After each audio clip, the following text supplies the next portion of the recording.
આ માર્ગમાં ભગવત સેવાથી મોટી કોઈ બીજી વસ્તુ નથી. તમારું અસ્તિત્વ પણ ભગવત સેવાના કારણે જ છે.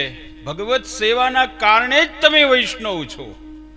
તમને વૈષ્ણવ હું કેમ બનાવ્યા? તમે અહીંયા આવો, કોઈ પૂછે ક્યાં જાઓ છો, તમે કહો કે અહીંયા વચનામૃત શિબિર ચાલે છે, અહીંયા જાય છે. હવે ત્યાં જઈને પૂછે તમને, ભાઈ ત્યાં જઈને શું કરશો, ત્યાં જઈને શું કરશો તમે? અરે એટલી ખબર ન હોય. પ્રવચન સાંભળશું, વચનામૃત સાંભળશું. ત્યાં કઈ રાસ્તો છે નહીં. ત્યાં કઈ રાસ્તો, અહીંયા કઈ રાસ્તો થવાનો નથી. વચનામૃત જ સાંભળવાના છે. હવે તમે અહીંયા આવ્યા અને જો વચનામૃત ન થાય તો તમને આશ્ચર્ય થાય. ભાઈ આવ્યા કેમ નહીં? ભાઈએ કીધું ને કે આજ બીજો દિવસ, તો બીજો દિવસ આજે ભાઈ વચનામૃત નથી કેમ એમ બને? તો કહેવાનો અર્થ કે અમારું અહીંયા જામનગરમાં આવવું એ પણ વચનામૃત કહેવા માટે છે, અને તમારું અહીંયા આવવું એ વચનામૃત સાંભળવા માટે છે. આ સિવાય બીજું કોઈ લક્ષ્ય આપણા મનમાં ન હોય તો યાદ રહે, તો જે બોલ્યા હોય ને યાદ રહે. ઘણી વખત એવું બને, અમારા વૈષ્ણવો કહે કે જે બહુ સુંદર વચનામૃત, એક બાળકના એટલા સુંદર વચનામૃત, અમને એટલું સમજાયું, બહુ અમને આનંદ આવ્યો. શું સમજાયું? તો કે એ કઈ યાદ નથી રહેતું. બધું જ યાદ રહીએ. કોની પાસેથી કેટલા લેવાના કોઈ ભૂલતું નથી, કઈ ભૂલતા નથી. આપણને માન મળ્યું હોય એને પણ ન ભૂલીએ, અને જ્યાં અપમાન થયું હોય ને એ પણ વાતને આપણે ભૂલતા નથી. કેમ નથી ભૂલતા? કારણ કે એની સાથે આપણો અહંકાર લાગેલો છે, એની સાથે આપણે જોડાયેલા છે. મારું અપમાન થયું, પણ 500 વર્ષથી સેવા કરો એ બધું કેવું કેમ પડે છે? વૈષ્ણવોને સમજાવવું કેમ પડે છે? અને પાછા આવીને એમ કે કાલાવાલા કરી. અરે ભાઈ, કાલાવાલા નથી કરવાના, સેવા કરવાની છે. અને ભગવત સેવા માટે જ તમે, પ્રભુ આપણા ઘરે પધાર્યા. શા માટે પધાર્યા?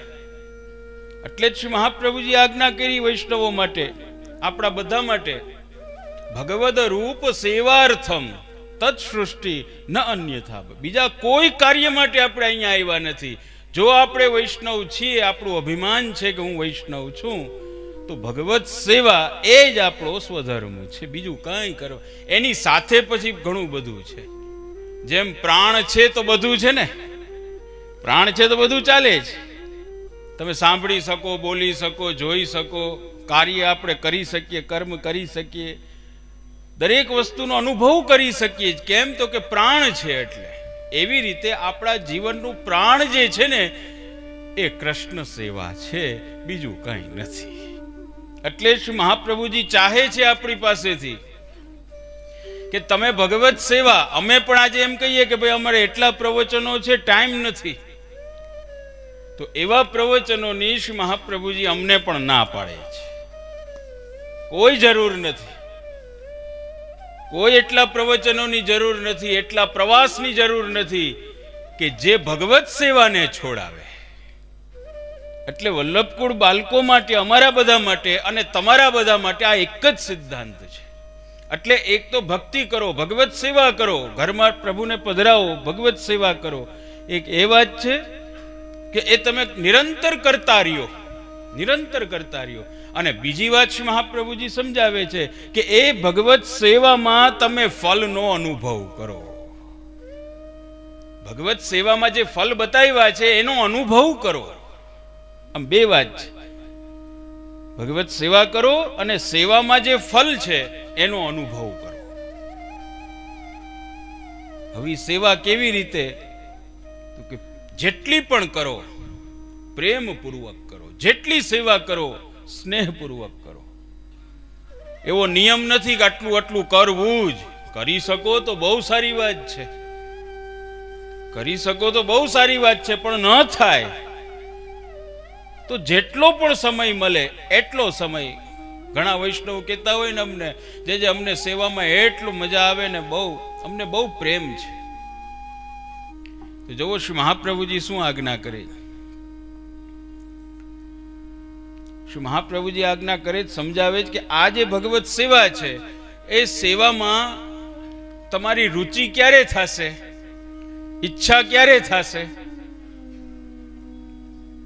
આજ દિવસ સુધી કોઈ એવા આવ્યા નથી કે જે ફેક્ટરીએ જવાનું મન નથી થતું, દુકાને જવાનું મન નથી થતું. રસોઈનું તો બોલાય એમ નથી, કારણ કે એ હવે મન ફરી ગયું છે. જ્યાં આપણને આનંદ આવે, જ્યાં આપણું મન લાગે, મજા આવે, એ કાર્યને આપણે બીજી વાર કરીએ છીએ. તો સેવામાં આનંદ આવે, સેવામાં પ્રેમ થાય. અને શ્રી મહાપ્રભુજી એના માટે સેવા પધરાવે. સેવા કર્યા જ કરો એટલે ખાલી તમારું જે થવાનું હોય થાય. ચડજા બેટા સૂલી પે ખુદા તેરા ભલા કરેગા, એવો સિદ્ધાંત શ્રી મહાપ્રભુજીનો નથી. પણ સેવાનું આખું સ્વરૂપ સમજાયું છે કે કેવી રીતે સેવા કરવી, જોતા જવાનું છે. ડાયાબિટીસ થયું હોય પછી દવા દે ને ડોક્ટર, દવા જ ન લીધા કરાય. કેવલ દવા નહીં, દવા એ કરાય, પણ એની સાથે સાથે આપણે જોતા જવું પડે કેટલું સુગર છે, વધે છે, ઘટે છે, સ્થિર રહે છે શું, તો એ પેરામીટર કહેવાય. તો એવી રીતે એક પેરામીટર આપણું સેવાનું એ છે કે સેવા કરી કહેવાય કોને? તો શ્રી મહાપ્રભુજી આજ્ઞા કરે, સ્નેહાદ રાગ વિનાશસ્યાદ. ભગવત સેવા કરો એમાં તમારે જોવાનું. આપણે વ્રજમાં જાય, ટ્રેનમાં બેઠા હોય, પછી ગાડી ઊભી રહીએ, ક્યાંક ઊભી રહીએ એટલે આપણે ઉતરીએ ને, ક્યુ સ્ટેશન આવ્યું જોઈએ કે નહીં? બારીમાંથી જોઈએ, નકર કોઈક આટો મારે વળી, તો આપણે જોતા રહે ક્યુ સ્ટેશન આવ્યું, કયું ભાઈ મથુરા આવ્યું કે નહીં, મથુરા આવ્યું કે નહીં. તો સેવા દ્વારા આપણે ક્યાંક પહોંચવાનું છે. સેવા જ કર્યા કરવાનું એમ નથી. એક લક્ષ્ય છે આપણું કે અહીં સુધી આપણે પહોંચવાનું છે. અને લક્ષ્ય શ્રી મહાપ્રભુજી બાંધે છે કે ભગવત સેવામાં તમને કૃષ્ણ પ્રત્યે પ્રેમ થઈ જાય. આ પહેલું પગથિયું. આ સેવા કરતા કરતા પ્રેમ થશે. સગાઈ થાય ને ત્યારે એટ્રેક્શન હોય, પ્રેમ ન હોય, એટ્રેક્શન હોય. પછી શું થાય કે જેમ જેમ જેમ લગ્ન પછી ભેગા રહીએ ને, હવે ભેગા રહીએ તો બાંધણું એ થાય, કલેશે થઈ જાય, બાધાબાધી થઈ જાય, ઓલી કે આમ નહીં, ઓલો કે આમ નહીં. પણ પાછો આનો ટાઈમ થાય એટલે ભેગા થઈ જાય. તો એવી રીતે શ્રી મહાપ્રભુજી આજ્ઞા કરે કે જેમ તમે પ્રભુ સાથે રહેશો, પ્રભુની સાથે રહેતા રહેતા તમને પ્રભુમાં સ્નેહ થશે. અને પ્રભુમાં જ્યારે સ્નેહ થશે, કૃષ્ણમાં જ્યારે પ્રેમ થશે, આ પહેલું સ્ટેશન છે તમારું ભગવત સેવાનું. સમજા? એના માટે સેવા છે. આપણે જોતા જવાનું છે કે ભાઈ પ્રેમ થયો કે ન થયો. તો પ્રેમ એટલે શું? પ્રેમ એટલે શું? તો શ્રી મહાપ્રભુજી આજ્ઞા કરી કે પ્રેમ જ્યારે તમને કૃષ્ણમાં થાય, અને જોવો તમે આ બેય વસ્તુ બેયને થશે. આ બેય વસ્તુ છે. પ્રેમ જે છે એ કેવલ એક પક્ષે જ થશે એવું નથી કે તમારે જ કરવાનો છે અને ભગવાન કાંઈ નહીં કરે એવું નથી. તમે તમારી અંદર જો કૃષ્ણ માટે પ્રેમ થશે તો કૃષ્ણને તમારા માટે પ્રેમ થશે. એ પ્રેમ સ્નેહ થયો એનો ખબર કેમ પડે કે આ સ્નેહ થઈ ગયો છે? સ્નેહાદ રાગ વિનાશસ્યાદ. તમારા રાગનો નાશ થઈ જશે. ભગવાનમાં પ્રેમ થશે ને એટલે શું થશે? તો કે લૌકિકમાં જ્યાં જ્યાં લૌકિકમાં પ્રેમ છે ને બધાનો નાશ થવા માંડશે. ઓલા આપણા વૈષ્ણવને પૂછ્યું ને, ગોવિંદાસજીને દીકરી આવી અને એણે પૂછ્યું સાસરેથી કે બાપુજી હું આવી છું, આટલા દિવસ થયા, પૂછો તો ખરા કે કેમ છે કેમ નહીં, સાસરામાં કેમ રહે છો? તો એણે જવાબ આપ્યો કે બેટા વાત તો સાચી છે કે પૂછવું જોઈએ, પણ એક જ મન છે અને એ મન તો શ્રીનાથજી બાવાએ ચોરી લીધું છે. બીજું હોય તો તને ભાઈ યાદ કરું અને પૂછું. એક જ મન છે ને એને લઈ લીધું છે. અને ચોરી કરવામાં અમારા ઠાકોરજીની ડિગ્રી છે. તમારે બધાની ડિગ્રી હોય ને, આપણા બધાની ડિગ્રી હોય, એટલું ભણ્યા આટલું ભણ્યા. કૃષ્ણ કેટલું ભણ્યા? એની શું ડિગ્રી છે? તો કે ચોર્ય વિદ્યા વિશારદ. ચોરી કરવામાં એક્સપર્ટ, પીએચડી. PhD કરેલું છે ચોરી કરવામાં. જગતમાં ચોરી થાય તો આપણને ગુસ્સો ચડે, છાપામાં વાંચીએ આમથી ગુસ્સો આવે. શું આ સરકાર શું કરે છે, પોલીસો શું કરે છે, તંત્ર શું કરે છે, એવો વિચાર થાય. પણ જ્યારે ભગવાન ચોરી કરે એવો પ્રસંગ આવે ને ત્યારે હસવું આવે, આનંદ આવી જાય. એનું જ નામ રસ છે, એ જ ભક્તિ છે. અમારા વૈષ્ણવને આનંદ આવી જાય. અને ભગવાન પણ પાછા કેવા બરાબરની ચોરી કરે. જો તમે આ વસ્તુ પાછી યાદ રાખજો, ભગવાન ચોરી કરશે અને શું ચોરી કરશે? કૃષ્ણની લીલા થઈ ગઈ એમ નથી, અહીંયા તો નિત્ય લીલાવાદ છે. જે લીલા પેલા થઈ ગઈ 5000 વર્ષ પહેલા ને 1 લાખ વર્ષ પહેલા નહીં, એ લીલા આજે પણ છે. તો ચોરી ત્યાં થઈ એટલું જ નહીં, તમારી સાથે પણ થવાની છે. ભગવાનને દહીં દૂધ ઓછા હતા ઘરમાં. દહીં દૂધ કેટલી ગાયો, તમે જન્મ પ્રકરણ વાંચો ને તો એમાં આવે કે જ્યારે નંદરાયજી આ બધું ભગવાનના પ્રાગટ્ય પછી દાન આપ્યું ને એમાં કેટલી ગાયો આપી દાનમાં, અને બધી ગાયોના શૃંગાર સોનાના કરાવ્યા, અને એટલી ગાયો દાનમાં આપી. હવે જેની પાસે દાનમાં દેવા માટે એટલી ગાયો હોય તો એની પાસે કેટલી હશે પોતાની? તો ભાઈ આટલી બધી ગાયો, અને એનું દૂધ ને એનું દહીં ને નહીં બનતું હોય. આ બ્રજ ભક્તોના ઘરમાં બીજાના ઘરમાં જઈને ચોરીઓ કરવી, પણ એવું નથી. અમારા કૃષ્ણથી વધારે ઈર્ષાળુ કોઈ નથી. એ જેને પસંદ કરે છે એનું મન જો એનાથી અલગ જાય એ એને સહન ન થાય. તમને ભગવાને પસંદ કર્યા, તમારું વરણ કર્યું, અને હવે તમે એને છોડીને ક્યાંય જાઓ, તમારું મન પણ જાય. તમે તો શું જાશો? તમારું મન પણ ક્યાંક જાય ને, એ પણ એ સહન ન કરી શકે. એટલે આ લોકોનું મન દહીં દૂધમાં હતું. એટલે ભગવાને શું કીધું કે આ દહીં દૂધે મારા છે અને તમે મારા જ છો, અને મને છોડીને ઓલા કંસને આપવા જવું. એટલે પ્રેમ એટલે કેવું કહેવાય કે જ્યાં પ્રેમમાં ધીરે ધીરે ધીરે કરતા ભગવત સેવા એવી કરતા જાય, એમાં પ્રેમ થઈ જાય. અને જેમ તમને પ્રેમ થશે ને એમ પછી કૃષ્ણ સિવાયના જેટલા વિષયો છે ને એ બધા ગમતા ઓછા થઈ જાય.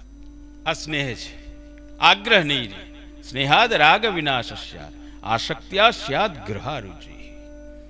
એ પછી આસક્તિ થાય.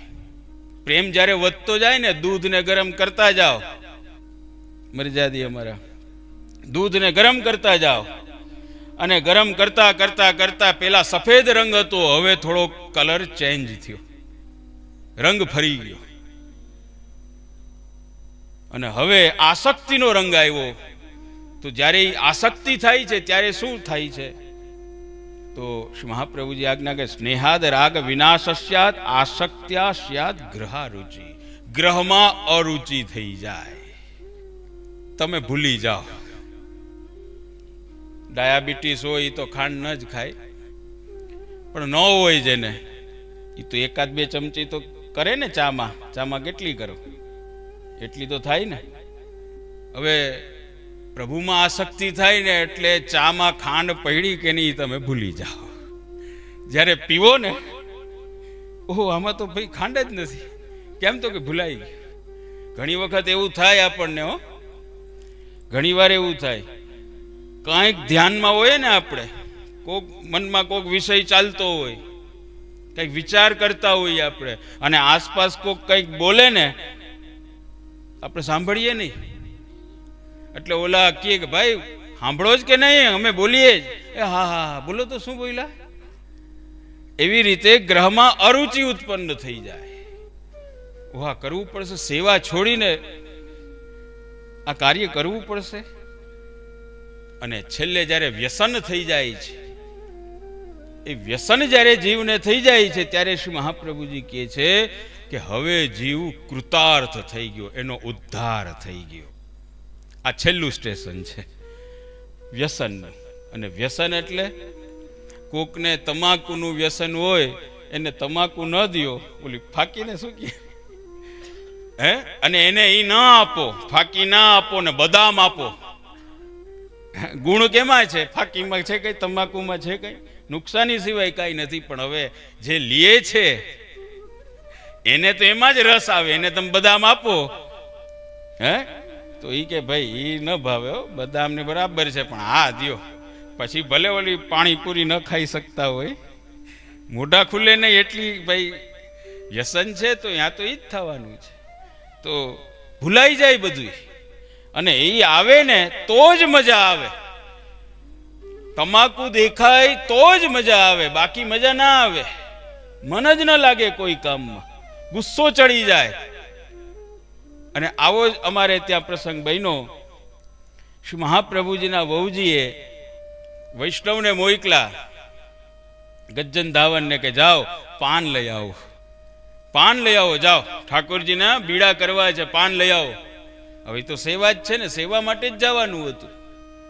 અને ગજ્જન ધાવન તો ગયા, આજ્ઞા થઈ છે એટલે જાવું તો પડે જ. પણ એના મનમાં ઓલો વિષય આવ્યો કે હું નવનીત પ્રિયાજીથી અલગ થયો. આટલું એના મનમાં આવ્યું ને એ જ સમયમાં એ બેહોશ થઈ ગયા, દેહાનુસંધાન ભૂલી ગયા. આ વ્યસન છે.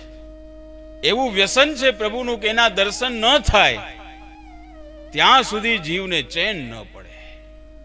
તો આ ત્રણ વસ્તુ જે શ્રી મહાપ્રભુજી, આ ત્રણ આપણા સ્ટેજ. એટલે છેલ્લું જે વ્યસન થઈ જાય ને, કૃષ્ણમાં વ્યસન થઈ જાય. હવે જોજો તમે, આ બેયને થાય છે. જીવને ભગવાન માટે થાય, અને ભગવાનને પાછું જીવ માટે પણ થાય. આ બેય બાજુ છે. તાળી તો બેય બાજુથી વાગે ને ભાઈ. તો એવી રીતે આ બેય બાજુથી થાય છે. એટલે વહાં અહીંયા ગજ્જન ધાવન બેહોશ થઈ ગયા એટલું જ નહીં, વહાં સાક્ષાત શ્રી મહાપ્રભુજી ભોગ ધરે છે, જેની આપણે કાની દે. અને વિશ્વાસ છે આપણને કે શ્રી મહાપ્રભુજીને આપણે કાની દઈએ એમના નામની, તો ઠાકોરજી નિશ્ચિત છે કે ભોગ અરોગવાના છે. એનું કારણ શું છે? કારણ કે શ્રી મહાપ્રભુજી સાક્ષાત કૃષ્ણ જ છે, એનાથી ઓછા છે જ નહીં. તો ભોગ ધરવા વાળા અને અરોગવા વાળા બે એક જ છે. એટલે પુષ્ટિ માર્ગમાં પ્રભુ અરોગવાના જ છે. પણ એ જ શ્રી મહાપ્રભુજી જયારે ભોગ ધરે છે ને કે છે, નવનીત પ્રિયાજી કે મને ભૂખ નથી લાગતી, મને મજા નથી આવતી. કેમ નથી આવતી? તો કે આને બોલાવો, એ અહીંયા હોય એને જોઉં તો જ મને. અને આજે 550 વર્ષ થઈ ગયા, આજે પણ આપણે જો નાથ દ્વારા જઈએ અને શ્રી નવનીત પ્રિયાજીના દર્શન કરીએ ત્યારે સર્વપ્રથમ ગજ્જન ધાવન યાદ આવી જાય. કેમ? તો કે પ્રભુ ભૂલ્યા નથી એને, ઠાકોરજી ભૂલ્યા નથી એને. એટલે જ અમારા શ્રીનાથજી બાબાએ કીધું ને કે આપ જેનો હાથ મને આપશો એને હું ક્યારેય છોડીશ નહીં, ક્યારેય નહીં છોડું. એટલે અમારા વૈષ્ણવ તો કે અમને ક્યાં છોડવાના છે હવે, હે, અમને ક્યાં છોડવાના છે હવે ભગવાન, અમારે બ્રહ્મ સંબંધ તો લેવાઈ ગયું. હવે ક્યાં? અરે ભાઈ, બ્રહ્મ સંબંધ લ્યો એનાથી તમને નહીં છોડે એવું વચન નથી. પણ શ્રીનાથજી બાબાએ એમ કીધું કે બ્રહ્મ સંબંધ લઈ, બ્રહ્મ સંબંધ કરી અને એના જે વચનો છે એ વચનોને જો વૈષ્ણવ નિભાવશે મારી સાથે, તો હું પણ મારા વચનને નિભાવવાનો છું. સત્ય સંકલ્પ તો વિષ્ણુ નાન્ય થાતું કરીષ્યતિ. એ જ અર્થે શ્રી મહાપ્રભુજી નવરત્નમાં કીધું, ચિંતા કાપી નકાર્યા નિવેદિતાત્મ ભી કદાપિતિ ભગવાન અપી પુષ્ટિસ્થ ન કરીષ્યતિ લૌકિકીમ જગતિ. તમારી લૌકિક ગતિ થવાની જ નથી અહીંયા, ક્યારે નહીં થાય કે જ્યારે નિવેદનમ તુ સ્મર્તવ્યમ સર્વથા તાદૃશૈ જની. નિવેદનનું સ્મરણ તમે રાખશો, હું કોણ છું એને તમે ભૂલશો નહીં તો. પણ એને જો તમે ભૂલી ગયા, તમારા વચનને જ તમે ભૂલી ગયા, તો ભગવાન કે હું મારા વચનને ભૂલી જવાનું. એટલે આ વ્યસન અવસ્થાએ જ્યારે આપણે પહોંચીએ ને, એ પુષ્ટિ માર્ગનું ફલ છે અત્યારે. સમજા? આ માનસી સેવા, વ્યસન અવસ્થા એટલે માનસી સેવા. ઘણા કહેતા હોય ને કે અમે માનસીમાં સેવા કરીએ, માનસીમાં સેવા કરો. કે અમારે અહીંયા ઠાકોરજી નથી બિરાજતા, તો શું કરો? તો કે માનસીમાં સેવા કરી. શું કરો એમાં? તો કે આ મનમાં જારીજી ભરીએ, હે, મનમાં દૂધ ગરમ કરીએ, પછી આમ આંખ બંધ કરીને આમ કરીને પછી અહીંયા ઠાકોરજીને ધરવા જાય. એમ તો છે જ નહીં. ત્યાં કોને? તો કે માનસીમાં ધરીએ છીએ, માનસીમાં રાજભોગ ધરીએ. અમે તો એ કે ડબલ મરજાદ લઈને રાજભોગ ધરીએ માનસીમાં. કીધું તો હવે ભૂખ લાગે ત્યારે એમાંથી જ ખાઈ લેજો. માનસીમાં જ લઈ લેવાય ને. પછી માનસી એક અવસ્થા છે. પ્રેમ, આસક્તિ અને વ્યસન, એ વ્યસન પછીની જે અવસ્થા છે ને એને માનસી સેવા કહેવાય. એ કઈ કરવાથી ન થાય, બેઠા રહેવાથી ન થાય, પણ ભગવત સેવા દ્વારા સર્વસ્વનું સમર્પણ, અનન્ય શરણાગતિ પૂર્વક સર્વસ્વનું સમર્પણ કરીએ, ભગવત સેવા કરીએ, એ ત્યારે ધીરે ધીરે કરતા આ બધા સ્ટેજ આપણે આગળ આગળ જતા જશું. એટલે શું મહાપ્રભુજી સમજાવે છે કે આ જે છે ને એ આપણે હવે એવો જ પ્રસંગ બન્યો. જોવો કેવો ગજબનો પ્રસંગ છે. કેવી સેવા કરી છે આપણા પૂર્વજોએ, કેવી સેવા કરી છે. એક શેઠ હતા, શ્રી ગુસાઈજીના સેવક, ઘરમાં ઠાકોરજીની સેવા કરે અને એક નોકર રાખ્યો હતો. એક નોકર રાખ્યો હતો એમને. અને નોકરને કીધું તું ઠાકોરજીના શાક પાન મેવો બધું લઈ આવું. એના માટે રાખ્યો હતો. અને ઓલાને છૂટ આપી હતી નોકરને કે જેટલું પણ લેવાનું થાય ને જે કિંમત હોય તારે ક્યાંય ઓછા કરાવવાના નથી. ઘણા લોકો જાય ને અમારે ત્યાં હવેલીમાં સેવા કરવા આવે ઘણા વૈષ્ણવ. ઉપલેટાની કાંઈની વાત નથી, કારણ કે અહીંયા કાલે આવું જ ને ઉપલેટા તો અમારી જિંદગી કાઢવી છે. એ લોકો સાથે જ પનારો છે અમારો. તો હવે એ જાય ને ઠાકોરજીની સામગ્રી લેવા, તો ઘણા વૈષ્ણવ એવું કરે, સામગ્રી લેવા જાય ને, મેવો શાકભાજી લેવા જાય એટલે ઓલા રેકડી વાળાને કહે સારું આપજો, ત્યાં સુધી તો બરાબર છે. પછી એમ કે આટલા રૂપિયા ન લેવાય, આ તો હવેલીનું છે, આ તો ઠાકોરજીનું છે. હાય, એક તો સારું જોઈએ છે અને રૂપિયા, અને હવેલી કે ઠાકોરજીને તમારે લેવા દેવા છે, ઓલાને થોડી લેવા દેવા છે. એને શા માટે કયો છે? નહીં, આ શેઠે તો છૂટ આપી હતી કે જેટલું મૂંગું કે જે કાંઈ હોય ઠાકોરજી માટે નબળી વસ્તુ ઘરમાં આવી જોઈએ નહીં. જો શ્રી ગુસાઈજી કેવું શીખાડ્યું એને. ઓલા સેવા કરે ઘરમાં અને બધી સામગ્રી, પણ હવે ઓલો વાયડો સમજે જ નહીં અને માનતો જ નહીં. નોકર માને જ નહીં ને ધરારથી કે નાના એટલા થોડી દઈ દેવાય, કે ઓલો તો માગે કે એટલા આપી દેવાય કઈ. અને સાવ ખરાબ એવું શાક પાન લઈ આવે, ફલ મેવો લઈ આવે ને ઓલા એકદમ. અને ઈ વૈષ્ણવ જે છે ને એને પછી કંટાળી ગયા. એ કે હવે આવો મારા જેવો જ ભાવ વાળો જો કોઈ આવે તો સેવામાં આનંદ આવે. મને ગમે એવી સેવા જે કરે મને ત્યારે આનંદ આવે. એમ કરતા કરતા એક વૈષ્ણવ એના ઘરે નીકળ્યા, એની સાથે પરિચય થયો અને એને કીધું કે ભાઈ તમે ઘરે ઠાકોરજી બિરાજે? તો કે આ સેવા કરું છું. તો કે બહુ સરસ, આ તમે જે સેવા કર તમારા ઠાકોરજીને મારા જ ઘરે પધરાવો ને, આપણે બે સાથે મળીને સેવા કરીએ.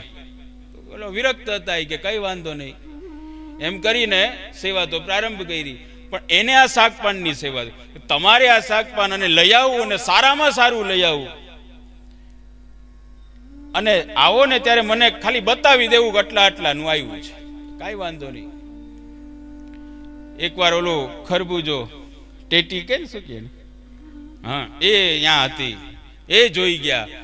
ગા તો બહુ સરસ, અત્યારે ઋતુ નથી ને આવી છે તો ભાઈ ઠાકોરજીને રોગ આવીએ. સુંદર મજાની હતી ને એને મન થઈ ગયું પ્રભુને. જો આવો જ પ્રસંગ રામાનંદ પંડિત સાથે થયો. જોજો તમે, રામાનંદ પંડિતનો આવો જ પ્રસંગ છે. એનાથી ભૂલ થઈ ગઈ અને શ્રી મહાપ્રભુજી એનો ત્યાગ કર્યો. જુઓ તમે, ત્યાગ કર્યો ને. હવે રામાનંદ પંડિત બજારમાં જાતા હતા ને એને જલેબી જોઈ. હવે આપણને ભૂખ લાગી હોય ને જોઈએ તો કોનો વિચાર આવે? જલેબી તો એ કે માણવા જેવી છે, ખાવા જેવી. પણ રામાનંદ પંડિતે શું કર્યું કે જલેબી જોઈ અને શ્રીનાથજીનો વિચાર આવ્યો એને, અને અહીંયા રસ્તામાં જ એને આમ કરીને રોગ આવી. રસ્તામાં જ રોગ આવી. અને વાં શ્રીનાથજીની સેવામાં શ્રી મહાપ્રભુજી પધાર્યા ને જોવે તો રામાનંદ પંડિતના હાથમાં જલેબી, શ્રીનાથજીના હાથમાં જલેબી. એટલે શ્રી મહાપ્રભુજી શ્રીનાથજીને પૂછ્યું કે ભાઈ આ જલેબી અત્યારે તો કઈ છે નહીં ઉત્સવ કઈ ને કેવી રીતે અહીંયા? તો કે આપના સેવકે ધૈરી છે. જોજો હવે વાત. તો કે મારા સેવક કયા સેવકે? તો કે રામાનંદ પંડિતે ધૈરી છે. અરે એનો તો મેં ત્યાગ કરી દીધો છે, એનો તો મેં ત્યાગ કરી દીધો. તો શ્રીનાથજી યાદ કરાવ્યું શ્રી મહાપ્રભુજીને કે મેં આપને વચન આપ્યું હતું ને કે આપ જેનો હાથ મને આપશો એનો હું ક્યારેય ત્યાગ નહીં કરું.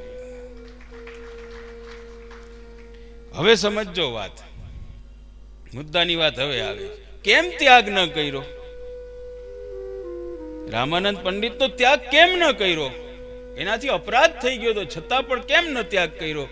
તો એમાં સમજવાની વાત એ છે કે રામાનંદ પંડિતે શ્રી મહાપ્રભુજીની આજ્ઞાનું પાલન કર્યું છે, એટલે શ્રીનાથજી એના ઉપર પ્રસન્ન થયા.